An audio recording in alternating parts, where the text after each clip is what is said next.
It was a warm spring night at the very end of the last century when I finally understood a profound truth. A man falls in love with a woman, but a woman's deepest love belongs to her children. My wife and I had been married for nearly 2 years, and our little boy, Liam, was almost 1 year old. That night, there were 3 of us in the bedroom: me, my son, and his mother. 2 of us were burning up with fever. Mine was a dangerous 104 degrees, while little Liam's was 101. Even though I was in far worse shape, it felt like I had become invisible. In that room, there were only 2 people, my son and his mother. The sting of being completely overlooked hit me hard, but as my thoughts spun, one clear realization broke through. Once a woman becomes a mother, her world often shifts entirely. From that moment on, nothing matters more than her child. Not even her husband, especially when that little one is hurting. And then another thought came to me. If my son's comfort lived in his mother's arms, then surely my healing would be found in my own mother's embrace. The second that idea hit, I slipped out of bed and walked down the hallway to Mom's room.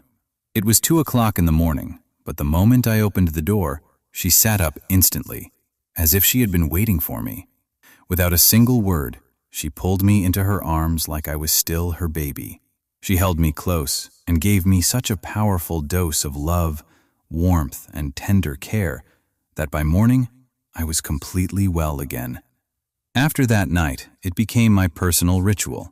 Whenever I felt sick or overwhelmed by any problem, big or small, I would skip the doctor and head straight to what I secretly called Mom's healing hug therapy.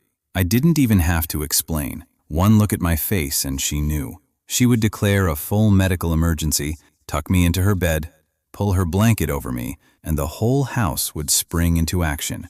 Someone making chicken soup, someone warming milk, and the family doctor on standby if needed. Through her endless love and attention, I would recover in just a few hours or by the next day. This went on right up until about 3 months ago. It was a chilly November evening. I was leaving my shift at the factory when I started feeling unwell again. Instead of heading home, I drove straight to Mom's for my usual healing session. But this time, the scene was different. Mom herself was in terrible shape. She had been fighting a serious lung infection for days. High fever, body aches, the whole ordeal.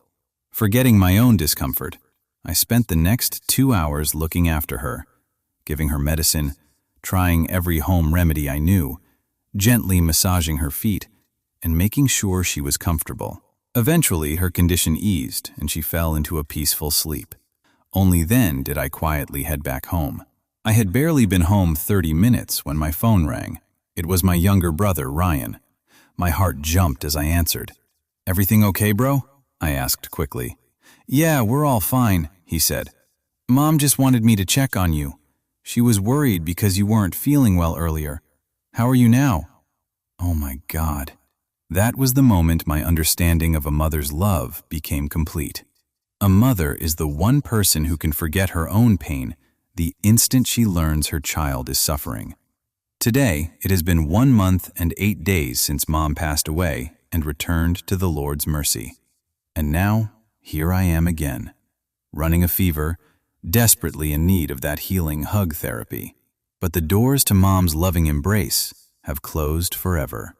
I'm turning to all of you, my friends. How do I get better now?